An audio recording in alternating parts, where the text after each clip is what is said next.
On est dans du sport de très haut niveau. On a fait de la Magnus, on a fait de la Ligue 2 féminine, de hand et de foot, de la nationale au foot. On a fait de la Pro B au basket.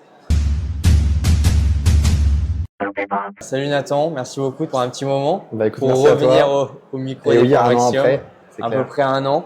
Je pense que la question logique tout de suite, c'est de se demander que devient Tresport, voilà. Quelles sont les nouvelles depuis un an maintenant? Ça a forcément dû bien évoluer. Bien sûr. Écoute, si on te refait un peu, on est en plein dans la fin de saison, donc on a les stats qui sont là.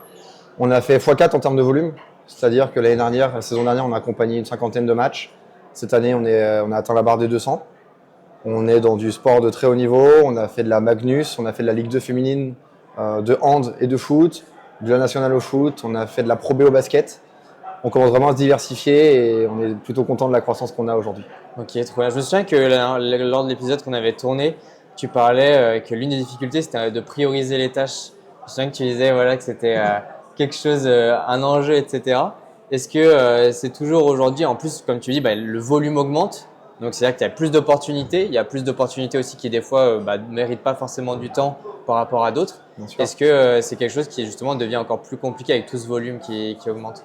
J'aurais te dire oui et non, dans le sens où aujourd'hui, on a la chance, en faisant peu de commercialisation, d'avoir de la récurrence, d'avoir des clubs, des professionnels de santé qui signent avec nous de plus en plus. Aujourd'hui, forcément, on a toujours des demandes qui viennent de la part de moyen niveau, même je veux dire très haut niveau. Ouais, carrément. C'est-à-dire, on va se concentrer aujourd'hui sur tout ce qui va être le financier. Donc, arrêter de faire des opérations à perte. Aujourd'hui, on a un modèle qui fonctionne, qui marche et qui fait parler de lui. On sait qu'il fonctionne, donc on n'a pas besoin aujourd'hui d'aller chercher là où on n'a que très peu d'intérêt qui est porté financièrement à notre solution.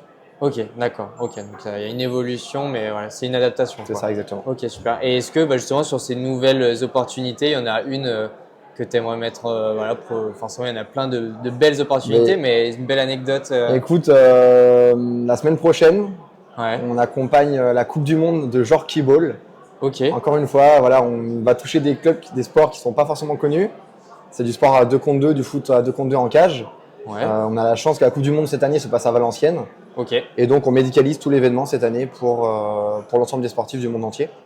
Donc, c'est ça qui est toujours notable et qui est toujours appréciable, c'est qu'on vient aujourd'hui staffer jusqu'à du très haut niveau dans d'autres sports qui sont plus connus, plus ou moins connus, et tout ce qui est championnat et événementiel se développe d'une bonne façon. Mais aujourd'hui, on est sur une problématique qui est une bonne problématique. On arrive à saturation de production artisanale et donc du coup aujourd'hui on cherche à automatiser la plateforme, la solution.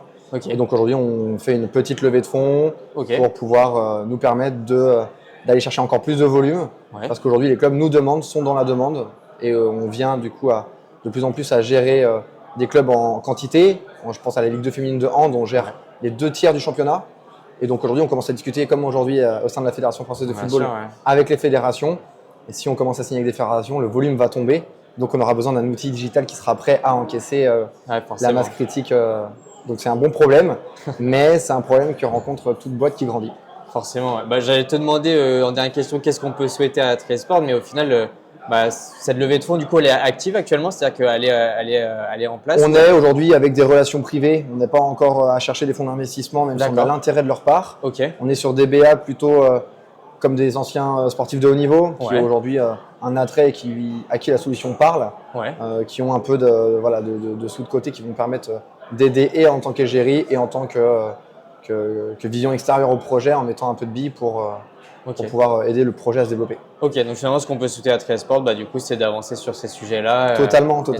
Sur ce côté plateforme et du coup prestations ponctuelles. Le côté événementiel, on a la chance aujourd'hui d'être accompagné par Harmonie Mutuelle qui sponsorise une partie des stands et qui participe à notre croissance organique sur le côté événementiel. Génial. Et donc, on est également sur le côté fournisseur de straps et de consommables pour les clubs, le partenariat avec le plus gros fournisseur européen de straps qui est BSN et City.